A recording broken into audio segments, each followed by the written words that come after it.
তুমি যদি আদুরে গলায় না ডাকো, আমি তৃষ্ণায় ঝলসে যাব।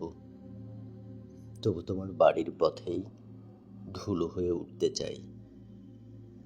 তোমার বারান্দায় দাঁড়িয়ে আমি শুঁকব বাতাসের গন্ধ। তোমার ছোঁয়া লেগে থাকা ওড়নার সুগন্ধে মিশে যাব চুপি চুপি।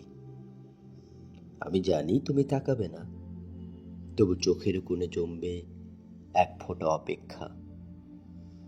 তুমি জানো না, তোমার নিঃশ্বাসেই আমার বসন্ত সাজে। তুমি ভাববে সেই সমস্ত দিনের কথা, ভাববে যা কোনো দিন ভাবনি তুমি। তোমার সকল ভাবনাকে মিথ্যে প্রমাণ করে আমি তোমার আধ ভেজা ওড়না দেখতে আসবো না, শুধু আসবো তোমার স্মৃতির ছায়ায় নাম না জানা এক বিকেলে তোমার বারান্দায় একটুখানি মূর্তি।